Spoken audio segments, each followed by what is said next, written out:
আজকে শুধু প্রচন্ড মৌলবাদী, বুঝছেন না, এবং আপনার যাদের মধ্যে একটা মৌলবাদীরা ছাড়া আজকে আর কেউ কিন্তু মাঠে ছিল মানে বাসা ছিলেন না। আমি একটু সেলিমের কাছে একটু জানতে চাই সাংবাদিক হিসাবে, সেগুলো মৌলবাদী বলতে আসলে কি বোঝাচ্ছেন আপনি? মৌলবাদী আমরা কিছুদিন আগেও দেখতাম যে পহেলা বৈশাখ সম্বন্ধে একটা বিরূপ মন্তব্য করতো, বিরূপ ধারণা। মৌলবাদী আপনার কাদেরকে বোঝান? এই সময় এসে মৌলবাদী যারা ধরেন একদম প্রচন্ড ধর্মীয় উগ্রবাদী আছে এবং যারা আপনার জেহাদ কতল এগুলা ছাড়া আর কোনো কিছু বুঝে না, জেহাদ করতে হবে, কতল করতে হবে, এটাই ধর্মের রাজনৈতিক দলের তারা বিভিন্ন রাজনৈতিক দলে ছড়িয়ে ছিটিয়ে আছে। তারা ছাড়া অথবা ধরেন একদম এই যেমন আইয়েতে আমরা রাস্তাঘাটে দেখি না, আমাদের মা বোনদের একটা অংশ শুধু চোখ ছাড়া কিছু দেখা যায় না, তাই না, হাতের পাতা পর্যন্ত এখানে একটু আমি ইন্টারাপ্ট করতে চাই যে সেলিম ভাইকে একটা তীব্র আপত্তি জানাচ্ছি, যারা যাদের কিছু দেখা যায় না তাদের মৌলবাদী কথা দিচ্ছি আসবো। এবং সংসদ সূত্র আপনি কি পরিষ্কার করেছেন ওই অংশটা যে শুধুমাত্র যারা মৌলবাদী বা এই দর্শনে বিশ্বাস করে তারাই কেবল নববর্ষে ঘরে থেকেছে, বাকিরা সবাই রাস্তায় নেমেছে, একাত্মতা জানিয়েছে? না, আমরা আমাদের অভিজ্ঞতা থেকে বলতে পারি আর কি যে নববর্ষের অনুষ্ঠানের মধ্যে আপনার যারা মানে একটা ইসলাম ধর্মের প্রতি, আমি অন্য ধর্মের কথা বলি, ইসলাম ধর্মের প্রতি যারা বেশি অনুরক্ত এবং 5 ওয়াক্ত নামাজ পড়ে, হাটের উপরে পায়জামা পরে, লম্বা জুব্বা পরে, মাথায় পাগড়ি পরে, আর মহিলারা যারা 2 চোখ ছাড়া কিছুই দেখা যায় না, আপনার কালো আপনার বোরকা এবং পুরো হাত পা সব মানে ঢাকা, ওরা ধরেন চিন্তা চেতনার দিক দিয়ে অনেক আপনার পিছিয়ে থাকে আর কি, বুঝছেন না। এবং সেই অংশটাকেই আসলে ওই বৈশাখ এটুকু এইভাবে বলতে পারি যারা সত্যিকার অর্থে ইসলামের যে যুক্তি যে দর্শন সেটা থেকে বেরিয়ে একটু অন্যভাবে ভুলভাবে। এখানে একটু কথা বলে আমি শুরুতে বলছিলাম যে পয়লা বৈশাখ কিন্তু একদম আমি সাহেব থেকে তারিখের কাছে যাবো। সাহেব তারিখ আমি আপনার কাছ থেকে 2 মিনিট পরে আসি, 2 মিনিট পরে আমি বলছিলাম যে পয়লা বৈশাখ প্রচন্ডভাবে একটা সাংস্কৃতিক বিষয় এবং রাজনৈতিক বিষয় প্রচন্ডভাবে। এবং সেলিম ভাই যেটা বলেন মৌলবাদী, সেই পুরনো কথাবার্তা যেটা ফ্যাসিস্ট সরকার দীর্ঘ 15 বছর বলে আসছে, মৌলবাদী। আমি জানি না ওনারা এই শব্দটা কেন বলেন, এবং এটা বিএনপি লোকজন বলবেন, এটা আসলে বিশ্বাসযোগ্য করা কঠিন।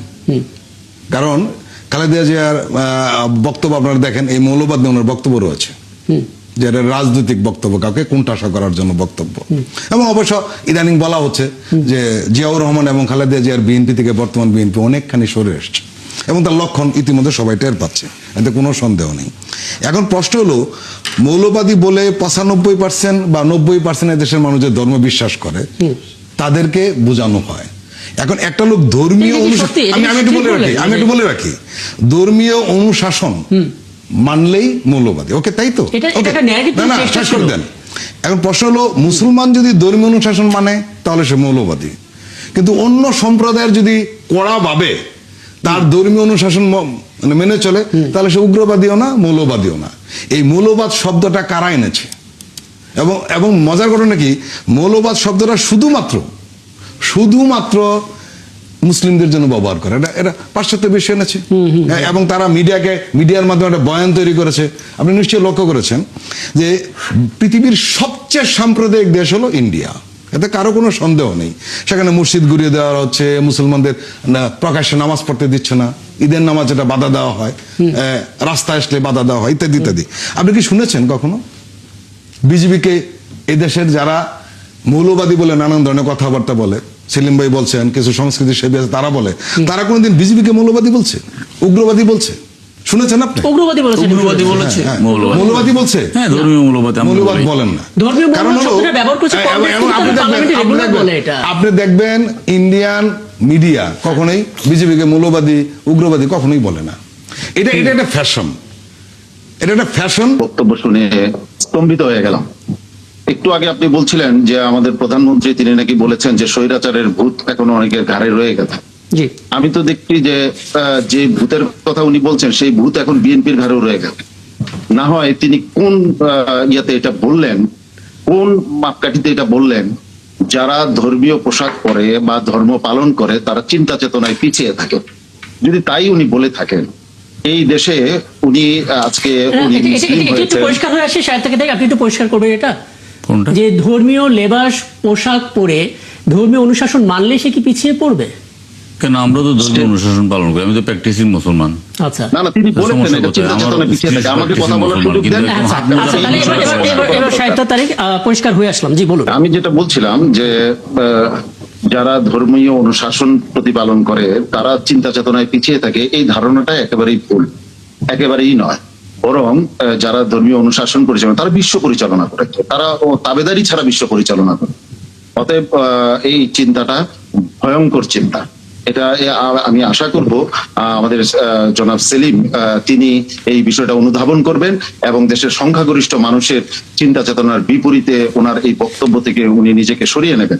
এবং তিনি আরেকটা ভয়ঙ্কর কথা বলেছেন, যারা আজকে বের হয় নাই তারা কুপমন্ডু, এই শব্দটা বলেন নাই, কিন্তু একমাত্র যারা মানে মৌলবাদী তারা ছাড়া আর সবাই অংশগ্রহণ করেছে। আমি ওনাকে স্মরণ করিয়ে দিতে চাই, আপনার বাবা, আপনার চাচা, আপনার দাদা এই পয়লা বৈশাখে লাল পাঞ্জাবি পরে রাস্তায় কি নেমেছিলেন? শারীরিকভাবে না, মানসিকভাবে একাত্মতার কথা বলেছেন, নৈতিক সমর্থনের কথা বলেছেন। না নামলেই কি সে মৌলবাদী হয়ে গেল? যে ধর্মীয় অনুশাসন পালন করে সেই কি মৌলবাদী হয়ে গেল? আমি আমার সাংবাদিক বন্ধু উনি চমৎকার বলেছেন যে এই মৌলবাদী নেগেটিভ, এই যে ট্যাগটা, এটা তো পাশ্চাত্যের শিখিয়ে দেওয়া ট্যাগ। সেই ট্যাগ আত্মস্থ করে তিনি আমাদের দেশের উপরে যখন এটা চালাবেন, দেশের মানুষ তো এইটার বিরুদ্ধে সংগ্রাম করেছে। এই জাতীয় ট্যাগ যারা দিত, মৌলবাদী ট্যাগ যারা দিত, এবং তার একটা সুফল কিন্তু আমরা পেতেও শুরু করেছি সাহিত্যের তারিখ। আমরা দেখেছি এই জুলাইয়ের পর থেকে যাদেরকে আসলে ট্যাগ দেওয়া হচ্ছিল মৌলবাদী, সেই পোশাকে কিন্তু অনেকে আজকে বৈশাখী শোভাযাত্রায় নেমেছেন, জামাত ইসলামীর পক্ষ থেকে হতে পারে দলটা জামাত ইসলামী, তারপর তারা বিভিন্ন মোটিভ নিয়ে এসেছে। জি শেষ করুন। আমি আশা করব যে আমাদের মাননীয় সংসদ সদস্য তিনি এটা অনুধাবন করবেন এবং তিনি আরো ভালোভাবে এটা জানবেন, বুঝবেন এবং ইসলামকে জানার এবং বোঝার চেষ্টা করবেন। ইসলাম চির আধুনিক, ইসলাম পিছিয়ে পড়া জিনিস নয়। অতএব এইটা উনি অনুধাবন করে ওনার এই বক্তব্য থেকে উনি সরে আসবেন বলে আমি বিনীতভাবে ওনার কাছে অনুরোধ জানাবো। আচ্ছা।